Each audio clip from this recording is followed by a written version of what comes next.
Ahora sí, empezamos, ¿verdad? Vamos a abrir nuestras Biblias en Romanos 8:28. Romanos capítulo 8, versículo 28. Gloria a Dios. Aleluya. Romanos capítulo 8, verso 28. Si es que me parece. Gloria a Dios. Un solo versículo, el que ya se lo sepa de memoria, pues igual, ¿verdad? Igual lo puede nada más leer en su mente. Se ponen de pie. Dice la palabra del Señor. Y sabemos que a los que aman a Dios, todas las cosas les ayudan a bien. Esto es, a los que conforme a su propósito son llamados. Padre, en esta hora vengo delante de tu presencia, poniendo mi vida en tus manos, y te pido, Señor, que me guíes por medio de tu Espíritu Santo, que sean tus palabras en mi mente y en mi corazón, y sirvan para edificación en tu iglesia. En el nombre de Cristo Jesús, te doy gracias, eterno Dios. Amén y amén. Bueno, voy a compartir el tema. A los que aman a Dios, todo le ayuda para bien. A los que aman a Dios, todo le ayuda para bien. Así que la condición es amar a Dios. Esa es la clave, ¿no? La clave es amar a Dios, obedecer a Dios, cumplir su palabra, vivir bajo sus estatutos y mandamientos. Esa es la clave, que nosotros amemos a nuestro Dios, como dice Deuteronomio, ¿verdad? Y amarás al Señor tu Dios con todo tu corazón, con toda tu alma, con toda tu fuerza, ¿verdad? Y en el Nuevo Testamento dice, y a tu prójimo como a ti mismo. Entonces, la clave de todo, para que todo lo que venga a nuestra vida, Dios, ¿verdad? Nos ayude o utilice las cosas, ¿verdad? Que nos ocurren para bien. La clave es que nosotros amemos a Dios. Si no amamos a Dios, ahora sí que nos va a ir como en feria. Pero si nosotros amamos a Dios, dice que nos va a ayudar para bien todas las cosas. Estuve leyendo, ¿verdad?, este mismo versículo en varias versiones y me convenció bastante la NTV, Nueva Traducción Viviente. Dice así: y sabemos que Dios hace que todas las cosas cooperen para el bien de los que le aman y son llamados según el propósito que Él tiene para ellos. Me gustó bastante la traducción, ¿verdad? Esta NTV, Nueva Traducción Viviente. ¿Por qué? Porque dice que Dios hace que cooperen, dice, todas las cosas. Y eso es lo, en realidad, me gustó esta traducción. Para mí me dio una mejor traducción. ¿Por qué, verdad? Porque de repente a nosotros nos viene un problema. Y no quiere decir que el problema en su misma esencia sea bueno. Si hablemos que hay personas que dicen, ¿sabe qué? Le dice el médico, aquí está su resultado, usted tiene cáncer y va a morir en 3 meses. Ahora, la enfermedad por sí misma es mala. Y alguien que diagnostique el cáncer, pues obviamente no es bueno, ¿verdad? Pero, ¿cómo puede transformar Dios ese mal en bien? O ¿cómo podríamos nosotros considerar que Dios puede hacer que ese mal coopere para bien de nuestra vida?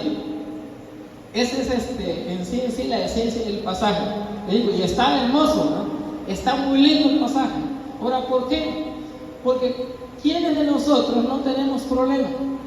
¿Quiénes de nosotros no tenemos enfermedades? ¿Quiénes de nosotros no tenemos crisis? Siempre estamos pasando situación tras situación. Y el que no tenga problemas, que me diga, ¿verdad? Yo le digo un poco para que ore y ayude. Entonces, dice que Dios hace que coopere. Entonces, supongamos a alguien, ¿verdad?, que un cristiano promedio, ¿verdad? Ni muy espiritual, ni muy carnal, de medias tintas, de medio punto. Entonces, ¿qué puede pasar? Que esa persona diga, bueno, como ya estoy sentenciado, como ya me queda poco tiempo, me voy a someter a Dios. Ahora sí, voy a empezar a leer la Biblia todos los días. Ahí digo, bueno, tengo 3 meses y me voy a proponer leer en un mes, darle una lectura, en otro mes otra lectura, y antes de morir yo tengo que leer la Biblia 3 meses. Y la voy a leer y me pongo a orar, programo mis ayunos y me convierto en una persona espiritual. Y de repente, ¿verdad? Dios ve la humillación, Dios ve el arrepentimiento que es genuino, y Dios dice, este puede ser un vaso útil, ¿no? Y Dios le puede dar dones. Y lo que en un principio, ¿verdad?, era un mal, Dios puede sacar provecho. ¿Para qué? Para que esa persona pueda tener incluso un ministerio.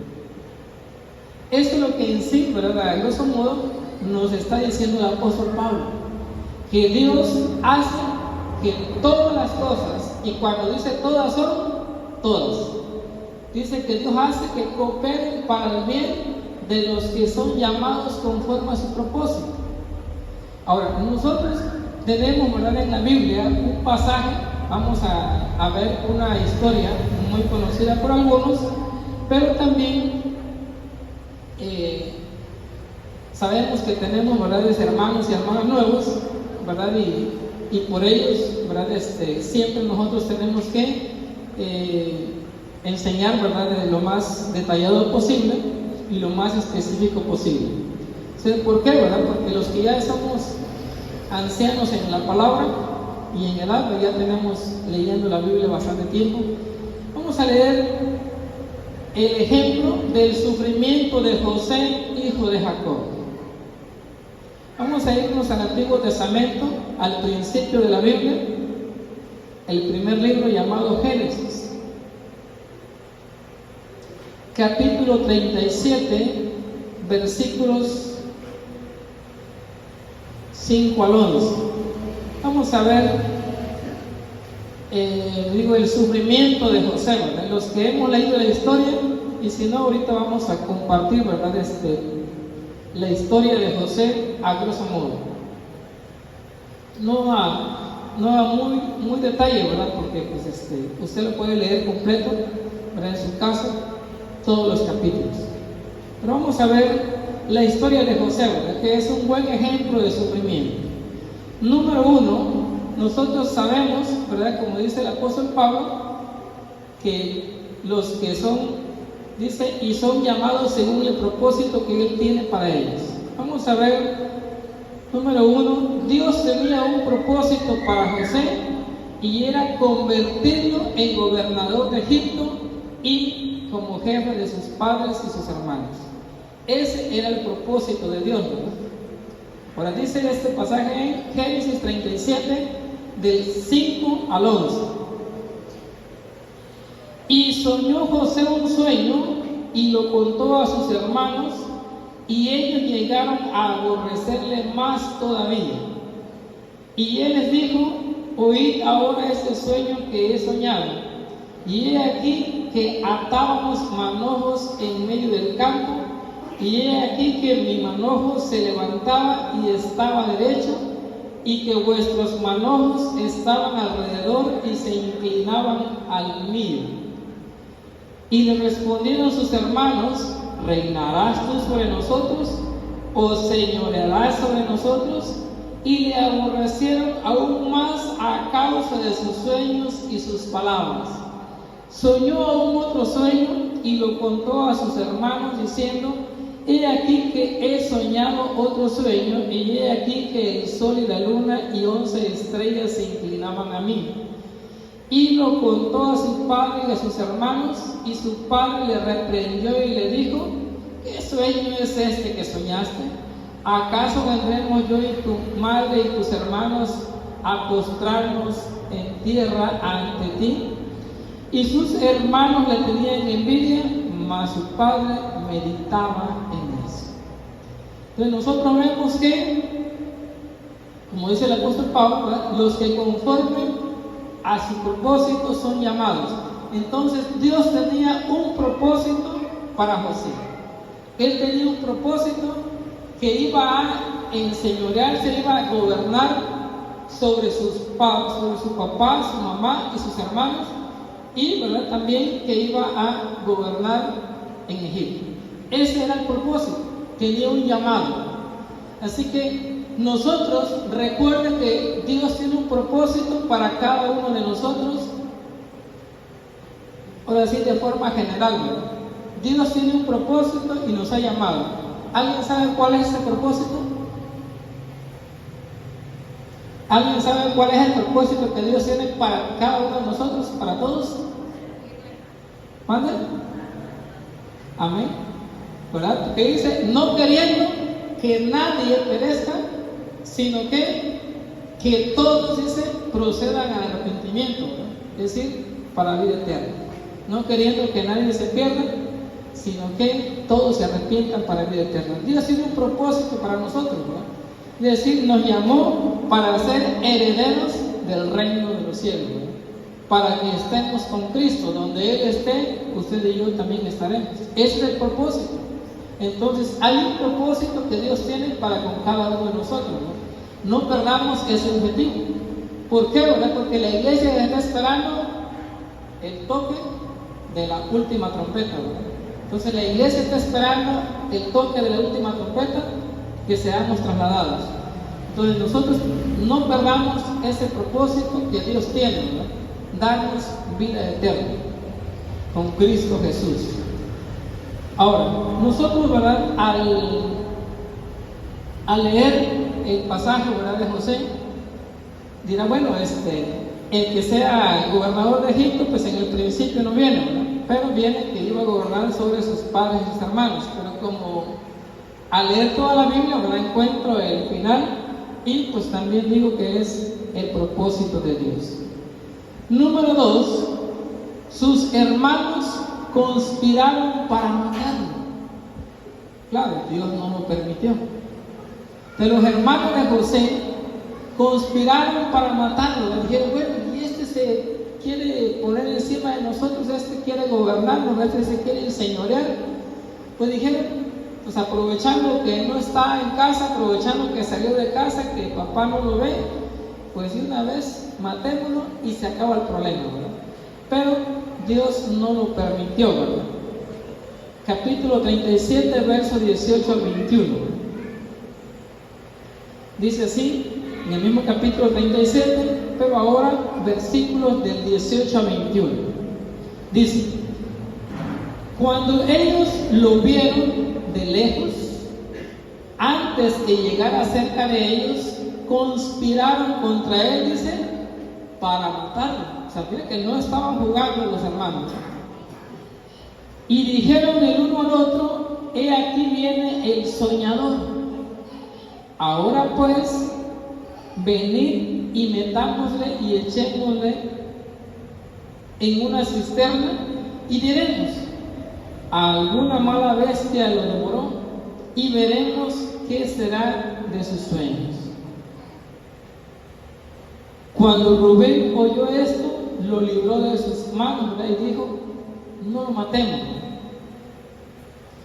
Entonces vemos que la intención de sus hermanos no era únicamente darle un escarmiento, no era únicamente torturarlo, ¿verdad? Para que cambiara de parecer o para que dejara de andar contando sus sueños, ¿no?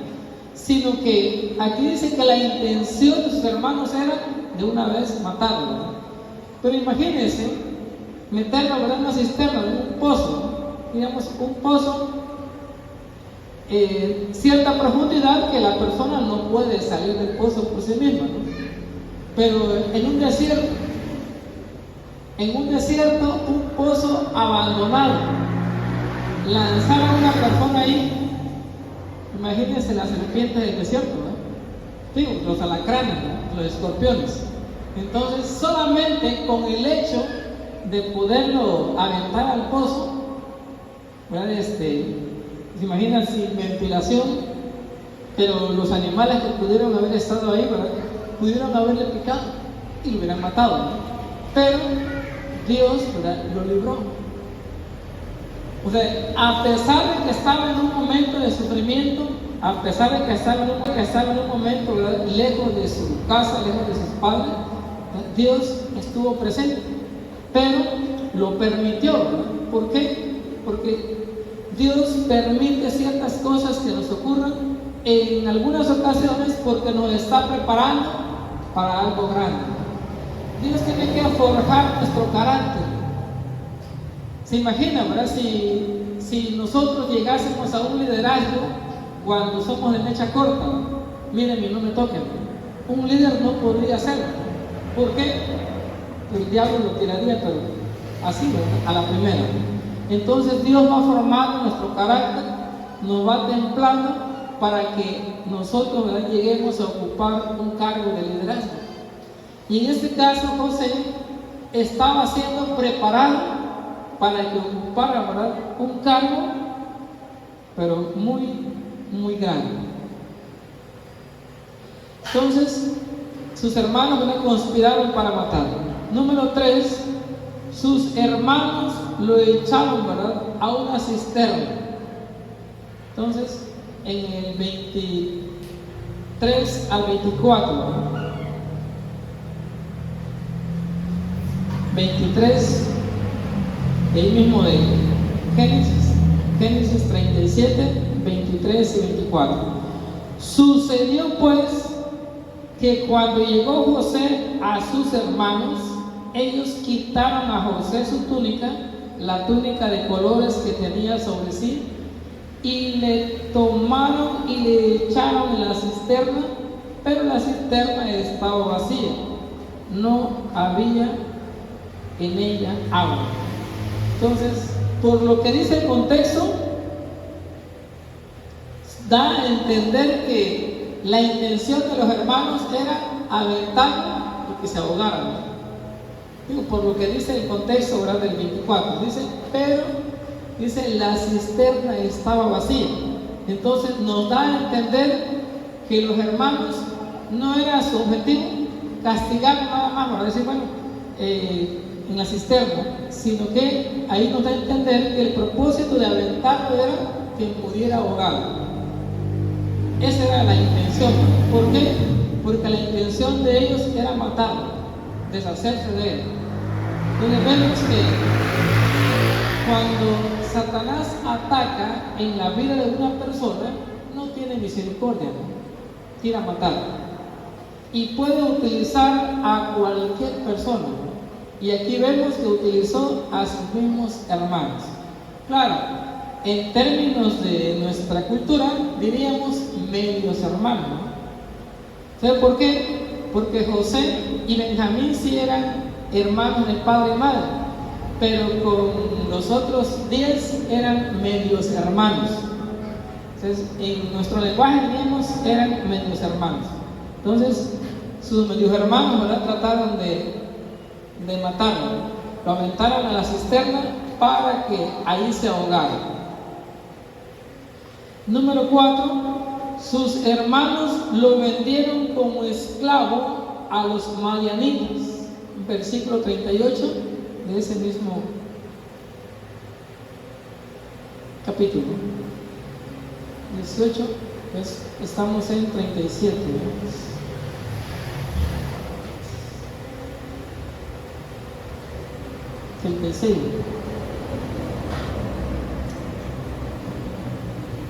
Es 36, verso 36. Capítulo 37, verso 28, y luego leemos 36. Dice: y cuando pasaban los madianitas, mercaderes, sacaron ellos a José de la cisterna y le trajeron arriba y le vendieron a los ismaelitas por 20 piezas de plata y llevaron a José a Egipto. Para darse cuenta que José, o sea, va, si nosotros vemos, va de mal en peor, ¿no? Se encuentra que sus hermanos que le tienen envidia, el odio crece y conspiran para matarlo, intentan, ¿verdad?, asesinarlo, aventándolo a la cisterna, ¿verdad? Pero creemos de que Dios, ¿verdad?, secó esa cisterna antes de que ellos llegaran, para que cuando lo aventaran ya estuviera vacío. Pero luego viene una caravana, entonces ellos dicen, bueno, lo vendamos, ¿no? Y dice, lo vendieron a los ismaelitas, esto es madianitas. O sea, los de Madián estaban, fueron fundados, ¿verdad?, por Ismael, el primogénito de Abraham. Ahora bien, los madianitas nos dice que lo vendieron en Egipto a Potifar, ¿no? Ahora sí, 37-36, ¿no? Dice, y los madianitas lo vendieron en Egipto a Potifar, oficial de Faraón, capitán de la guardia. Entonces, José deja, ¿verdad?, de vivir con sus padres, sus hermanos, y ahora es vendido como esclavo y llevado a una tierra lejana, a un país diferente, donde hay una cultura distinta, donde nadie lo conoce, donde incluso hablan otra lengua. Entonces, ellos hablaban, ¿verdad?, el hebreo, y ahora, ¿verdad?, en egipcio es otro idioma. Entonces, lo venden como esclavo. Y obviamente, si nosotros, ¿verdad?, que estamos en un país, ¿verdad?, libre, si nosotros que trabajamos, ¿verdad?, por un sueldo, nos la vemos difícil, muy duro, ¿verdad? Ahora imagínense el esclavo que no es dueño ni de su vida. Un esclavo no es dueño de su vida, el amo puede hacer con él, ¿verdad?, lo que quiera, y en aquellos tiempos, ¿verdad?, en algunas culturas incluso podían matarlo y no había ley. Para el esclavo no había, ¿verdad?, ley, y él había sido un hombre libre, o sea, no había nacido en la esclavitud, había nacido hombre libre, amado de su padre, consentido. Después de ser el consentido de papá, después de tener, ¿verdad?, los privilegios, después de que tenía su túnica de colores, ¿verdad?, y que papá, ¿verdad?, lo cuidaba en casa y decía, no se vayan con estos otros porque son tremendos, ¿no? Entonces lo cuidaba. Ahora es esclavo, ¿no? Y el esclavo es obligado a trabajar. Ahí no hay de que estoy cansado, de que no quiero, ¿verdad? Ahí trabajas porque trabajas, ¿verdad? ¿Por qué? Porque está el amo con el látigo. Entonces fue vendido como esclavo, ¿verdad?, a un país extraño, una lengua distinta, una cultura distinta. Entonces, nosotros vemos que José va de mal en peor, va sufriendo y sufriendo y sufriendo. Pero dice en el capítulo 39, versos 2 al 5, que a pesar de que está en una tierra lejana, en una cultura distinta, en una lengua distinta, y que está como esclavo, Dios no lo abandona. Dios está con él y hace progresar todo lo que José hace. Dice en este pasaje, capítulo 39, versos 2 al 5. Génesis 39, versículo del 2 al 5. Dice, mas Jehová estaba con José, y fue varón próspero, y estaba en la casa de su amo el egipcio. Y vio su amo que Jehová estaba con él, y que todo lo que él hacía, Jehová lo hacía prosperar en su mano.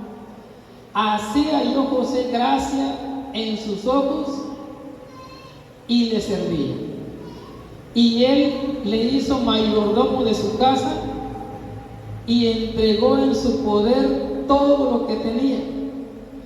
Y aconteció que desde cuando le dio el encargo de su casa y de todo lo que tenía, Jehová bendijo la casa del egipcio a causa de José, y la bendición de Jehová estaba sobre todo lo que tenía, así en casa como en el campo. Aquí nos dice que todo lo que José tocaba era prosperado. Todo lo que hacía, Jehová lo bendecía. Si en algún momento en nuestra vida ocurre lo contrario, pues debemos de preocuparnos, ¿verdad? Si de repente nosotros somos, ¿verdad?, como el Chavo del 8 que llega y todo lo que va tocando lo va destruyendo y va cayendo, ¿verdad? Algo no está bien.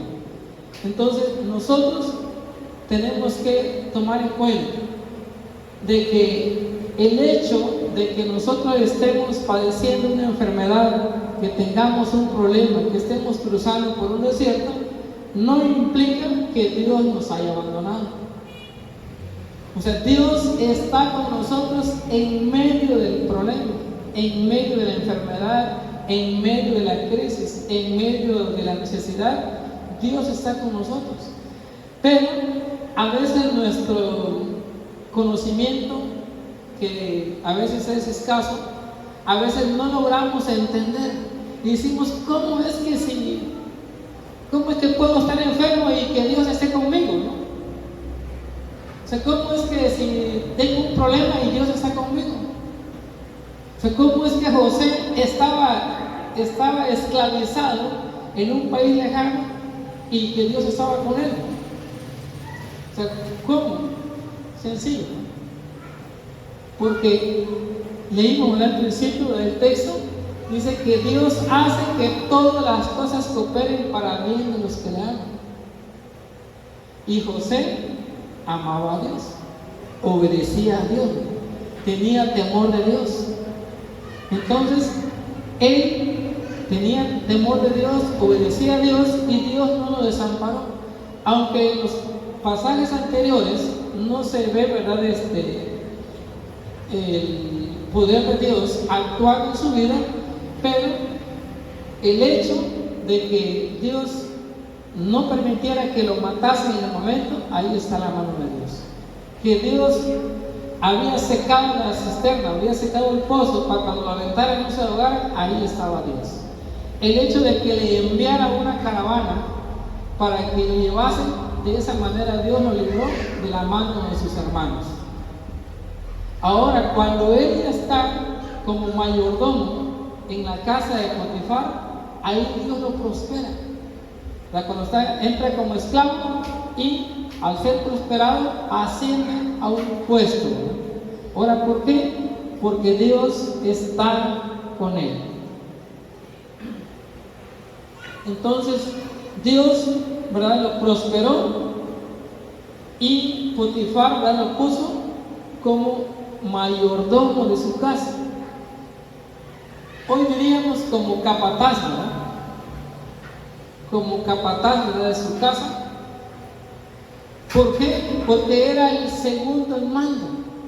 O sea, le dijo, bueno, solamente sobre mí, ¿verdad?, solamente sobre mi familia, sobre mi esposa, ¿verdad?, no puedes tener orden. Pero de ahí, ¿verdad?, fuera de mi familia, todos estamos bajo tu mando.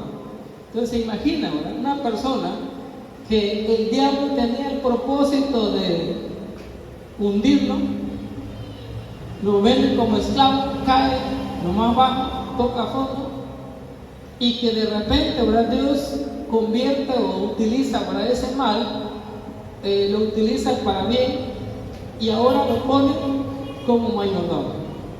Pero obviamente, y ahí es donde a la hora de estar leyendo, viene, ¿verdad?, de una sorpresa, ¿verdad?, dentro de la lectura. Hay un cambio en el escenario. ¿Por qué? Porque primero él tiene, ¿verdad?, 10 hermanos en su casa, son 12 los hijos de Israel, y de los 12, 10 de sus hermanos son sus enemigos de muerte. ¿Por qué? ¿Quién va a ser capaz de vender como esclavo a su hermano? O sea, ¿quién va a ser capaz en su sano juicio de decir, bueno, y hablamos de hermanos en sangre, no hermanos en la fe? Entonces, ¿por qué? Eran enemigos, ¿no? Pero cuando él llega a Egipto, Bueno, ya sus hermanos se quedaron en Canaán, ¿verdad? Decimos, bueno, ahora como Dios ya lo puso, ¿verdad?, en alto, ya lo prosperó y ya mayordomo, decimos, bueno, se acabaron todos los problemas, ¿verdad? Ganó la pelea, ganó la guerra. Sorpresa, ¿verdad? No termina.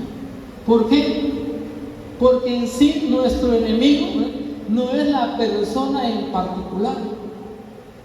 No es una persona en particular nuestro enemigo, ¿no? Nuestro enemigo es Satanás. Y Satanás va a utilizar a cualquier persona para convertir en nuestro enemigo. Usted se va a dar cuenta que gente que usted nunca ha visto, de repente resulta de sus enemigos, ¿no? Y usted dice, pues órale, ¿y ahora cuándo, verdad? ¿Por qué? ¿O qué le hice, no? ¿Qué en otra vida le ofendí o qué, verdad?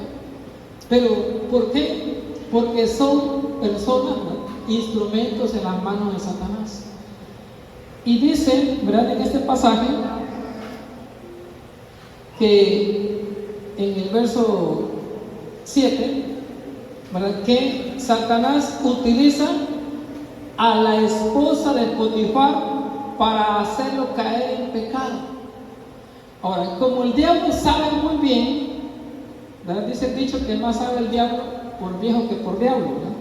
Entonces, el diablo sabe que nuestro éxito está, dice, en amar a Dios, ¿verdad?, en obedecerlo, está en la santidad. Es decir, que mientras que nosotros nos mantengamos en santidad delante de Dios, tendremos el respaldo de Dios. Pero en el momento que caigamos en pecado, el Espíritu de Dios se aparta, ¿verdad? Dios se aparta de nosotros. Eso lo sabe muy bien el diablo, ¿no? Entonces, aquí el diablo arma su estrategia para hacer caer en pecado y que Dios ya no respalde a José. Esa es la estrategia, ¿no? Esa es la artimaña. Aunque en el texto, ¿verdad?, no lo diga, es Satanás quien está, ¿verdad?, actuando a través de la esposa de Potifar. Versos 7 al 20. Dice así: aconteció después de esto, o sea, después de que lo ascendieron, después de que ya era jefe, después de que era mayordomo, ya que tenía un puesto, ya que acabó el sufrimiento, dice que la mujer de su amo puso sus ojos en José y dijo, duerme conmigo. Aunque físicamente, ¿verdad?, era la esposa de Potifar que puso los ojos sobre de él, en realidad quien había puesto sus ojos era Satanás, ¿no? Y dijo, lo hago caer porque lo hago caer. Dice, y él no quiso. Y dijo a la mujer de su amo, he aquí que mi señor no se preocupa conmigo de lo que hay en casa, y ha puesto en mi mano todo lo que tiene. No hay otro mayor que yo en esta casa, y ninguna cosa me ha reservado sino a ti, por cuanto tú eres su mujer. ¿Cómo pues haría yo este grande mal? Pecaría contra Dios. O sea, miren, el pecado del adulterio, aquí, ¿verdad?, José lo está llamando un grande mal, y que ese pecado es contra Dios. Verso 10. Hablando ella a José cada día, o sea, no lo dejaba en paz ni a sol ni a sombra, ¿no? Entonces, hablando ella a José cada día, y no escuchándola a él para acostarse al lado de ella y para estar con él. Aquí hay otra clave muy importante, ¿no? Dice, y no oyéndole él. Cuando nosotros empezamos a prestar oído a palabras que no debemos, ahí es donde empezamos a caer. Entonces, dice que ella lo acosaba, ¿no? Ella lo acosaba día y noche y en todo momento y a toda hora, ¿no? Pero él, dice, no le prestaba oído. O sea, no se quedaba a platicar con ella, pues. José no actuó como Eva, ¿verdad? Que cuando Satanás le habló, ella se quedó y prestó oído a la serpiente. Ella empezó a dialogar con la serpiente y terminó cayendo. Entonces, si José hubiese prestado oído y hubiera entablado diálogo con esta otra serpiente, la hubiera hecho caer. Entonces, ¿por qué? Porque eso es lo que nosotros debemos de evitar, el diálogo. Es decir, que cuando Satanás está poniendo sus redes, está lanzando sus ataques, no hay que prestar oído. ¿Por qué? Porque puede uno caer. Y José dijo, no. 11. Aconteció que entró él un día en casa para hacer su oficio y no había nadie de los de casa.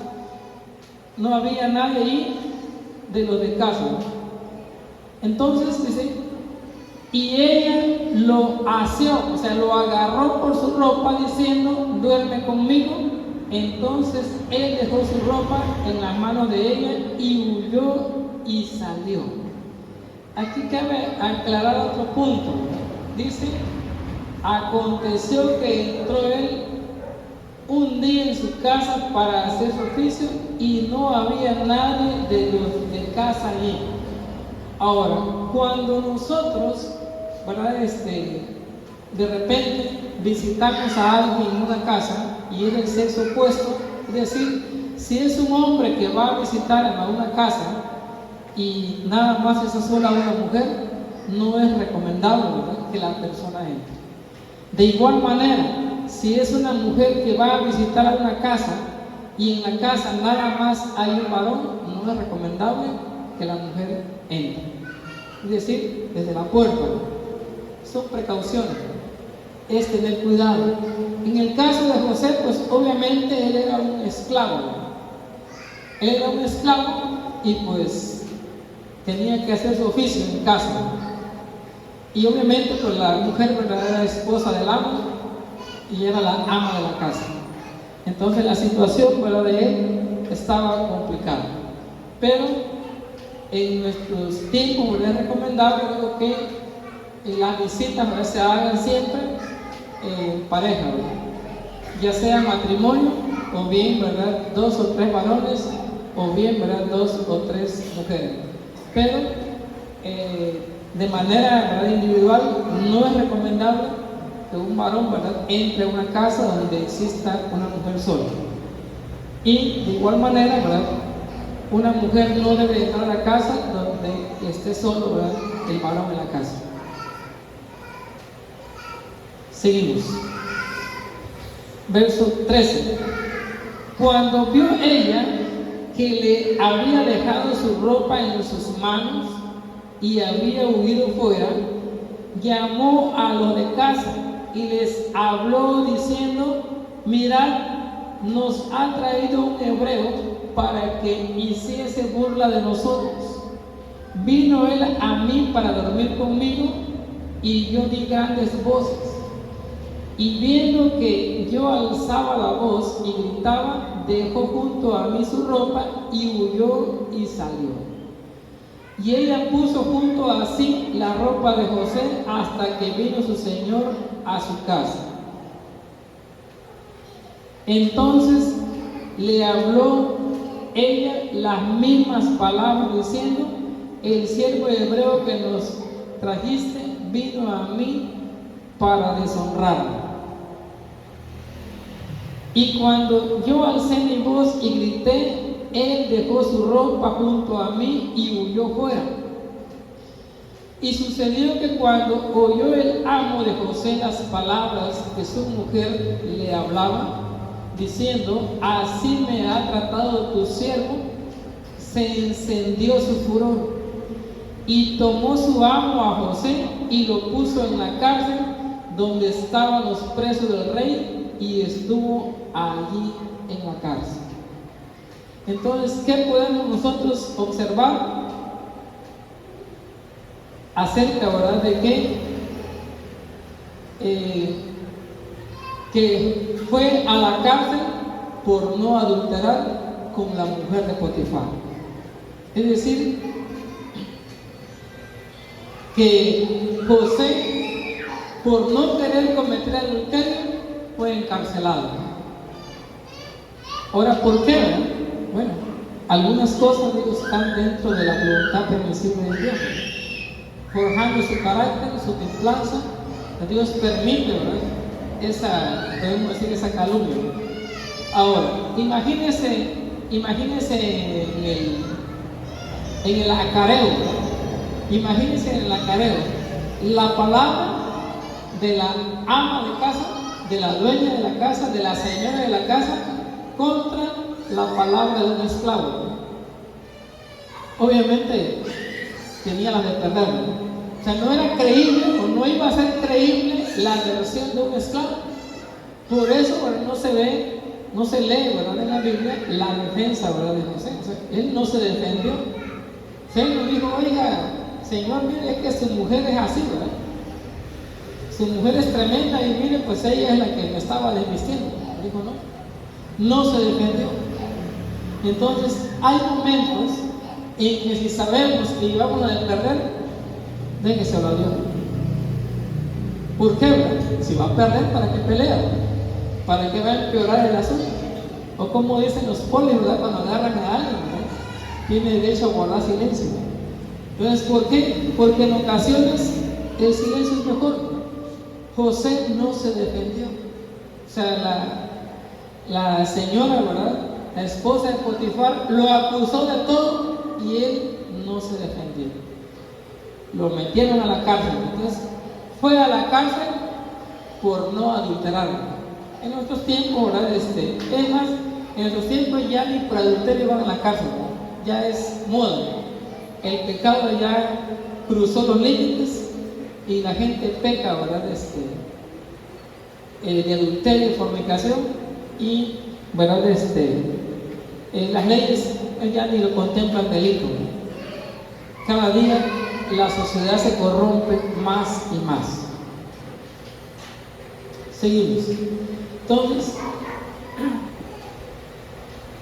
en la cárcel, ¿verdad?, el carcelero lo puso como subjefe de la cárcel. O sea, a pesar de que fue encarcelado, ¿verdad?, por ser encarcelado injustamente, vemos la mano de Dios en la vida de José estando en prisión. Versículo 21 al 23 del mismo capítulo 39. Dice: pero Jehová estaba con José. Bueno, ¿cómo que se permitió que lo calumniaran, ¿no? Pero Jehová estaba con José y le extendió su misericordia y le dio gracia en los ojos del jefe de la cárcel.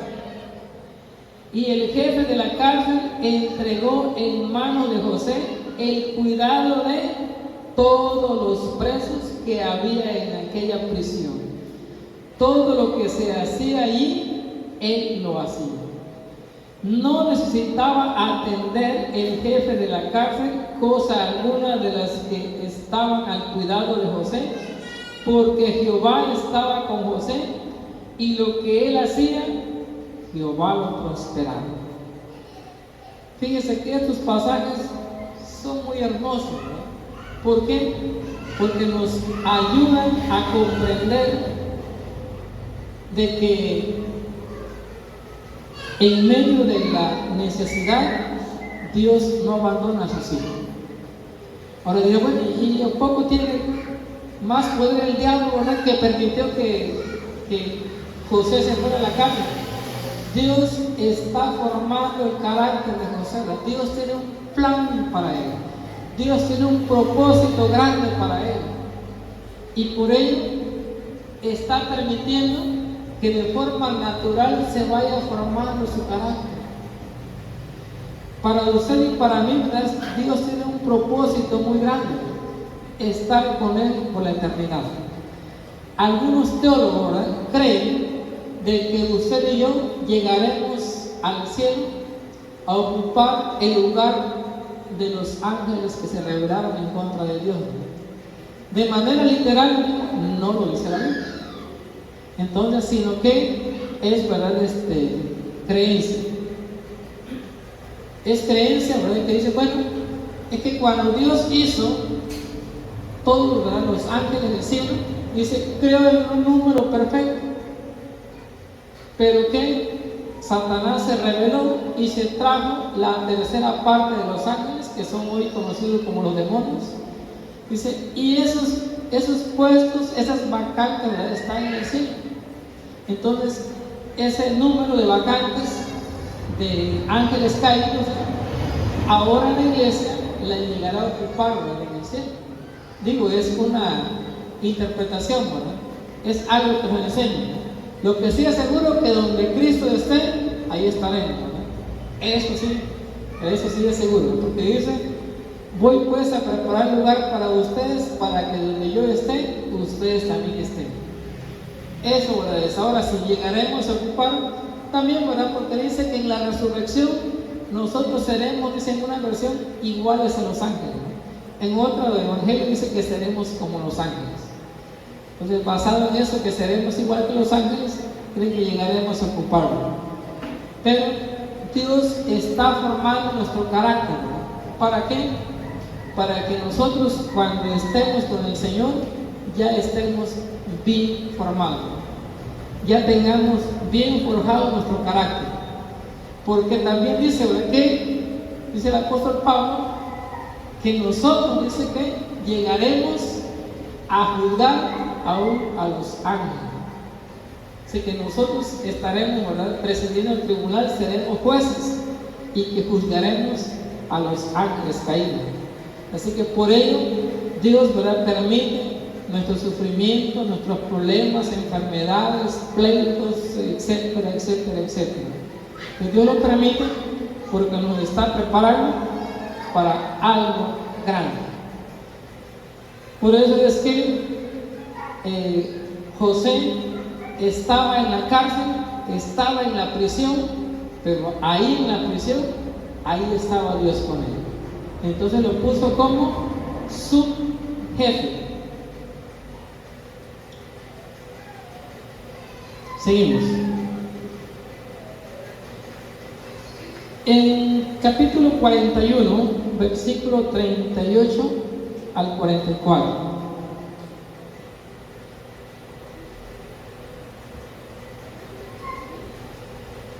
En el capítulo 41 del mismo de Génesis, verso 38 al 44. Entonces nos habla acerca de que el faraón, ¿verdad?, tuvo un sueño y que no había nadie quien lo pudiera interpretar.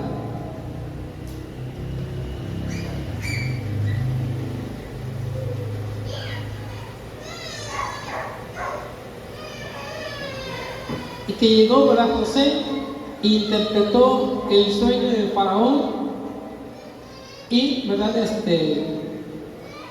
faraón ve que la persona ideal para aprovechar, ¿verdad?, ese sueño que Dios le da es José, y nombra a José, ¿verdad?, como podríamos poner un título de virrey, ¿verdad? Podríamos decirle que lo nombró virrey, es decir, gobernador de Egipto. Dice, desde 37, el asunto pareció bien a Faraón y a sus siervos, y dijo Faraón a sus siervos, ¿acaso hallaremos a otro hombre como este en quien esté el Espíritu de Dios? Y dijo Faraón a José, pues que Dios te ha hecho saber todo esto, no hay entendido ni sabio como tú. Tú estarás sobre mi casa y por tu palabra se gobernará todo mi pueblo. Solamente en el trono seré yo mayor que tú. Dijo además Faraón a José, he aquí yo te he puesto sobre toda la tierra de Egipto. Entonces Faraón quitó su anillo de su mano y lo puso en la mano de José y lo hizo vestir de ropas de lino finísimo y puso un collar de oro en su cuello y lo hizo subir en su carro y pregonaron delante de él: doblad la rodilla, y lo puso sobre toda la tierra de Egipto. Y dijo Faraón a José: yo soy Faraón, y sin ti ninguno alzará su mano ni su pie en toda la tierra de Egipto. Vemos que Dios cumple su propósito. Y aunque el diablo le haya puesto piedra tras piedra en el camino, al final Dios cumplió el propósito para el cual había llamado a José. Entonces, cuando nosotros, ¿verdad?, pasamos situaciones, Dios, ¿verdad?, usará, ¿verdad?, o forzará las cosas para que esas cosas malas nos ayuden para bien. Pero nosotros debemos de cumplir la condición, ¿verdad? Cumplir esa condición de amar a Dios con todo nuestro corazón, con toda nuestra alma y toda nuestra fuerza, ¿verdad? Nosotros debemos de estar entregados al 100. Nada de que mitad para el mundo y mitad para Dios, ¿verdad? Hermano, es que sí voy a la iglesia, pero es que también me dan ganas de ir a la fiesta, ¿verdad? Entonces, si el corazón no está dispuesto, no le va a ayudar las cosas para bien, porque la condición es a los que aman a Dios. Y si amamos a Dios, Dios va a hacer que todas las cosas cooperen para nuestro bien. Concluyo con Génesis 42, versículos 5 y 6. Capítulo 42, versículos 5 y 6. Vinieron los hijos de Israel a comprar entre los que vendían, porque había hambre en la tierra de Canaán. Y José era el señor de la tierra, quien le vendía a todo el pueblo de la tierra. Y llegaron los hermanos de José y se inclinaron el rostro a tierra. Vea el cumplimiento. Vea el cumplimiento de la palabra. Le había mostrado en sueños que sus hermanos se postraban ante él, y aquí está el cumplimiento. Ahora, ¿fue de la noche a la mañana? No, pasó un proceso. Pero a pesar de que pasó un proceso, a José, ¿verdad?, le costó. O sea, no fue, ¿verdad?, de que llegaron los hermanos y órale, qué bueno, ¿verdad?, que vinieron. Los acusó de espía, ¿verdad?, los acusó de espionaje, encarceló a uno, los acusó de robo de dinero y robo de la copa, a pesar de que su carácter había sido forjado. Imagínense que lo hubieran llevado directo, ¿verdad?, de la casa de papá al trono. ¿Cuál hubiese sido el carácter de José? ¿Cuál habría sido la conducta? Si no hubieran forjado el carácter, a lo mejor, ¿verdad?, cuando lo veo digo: ¿con qué eso me odian? Fusílenlo, decapítenlos. Entonces, ¿por qué? Porque una persona que llega a ocupar un cargo, que llega a ocupar un puesto de la noche a la mañana, le queda muy grande y hace cosas indebidas. En el caso de José, pasó todo un sufrimiento como preparación para ocupar el cargo que Dios le había dado. Así que si usted está pasando por situaciones, órele a Dios, a que le dé fuerzas. Órele a Dios que le dé sabiduría. Órele a Dios que le dé entendimiento. ¿Por qué? Porque Dios tiene preparado algo grande para nuestras vidas. Le dice: en lo poco fuiste fiel, en lo mucho te pondré. Póngase de pie y oramos. que nosotros vayamos entendiendo cada día la palabra y que cualquier situación que llegue a nuestra vida, no blasfememos contra Dios, no reneguemos de Dios, sino que pidámosle que nos ayude, pidámosle que de esas cosas malas, Él, ¿verdad?, force y haga cosas buenas para nuestra vida. De ese problema, Dios puede sacar provecho. De las enfermedades, Dios puede sacar cosas buenas, forjando personas espirituales. Padre,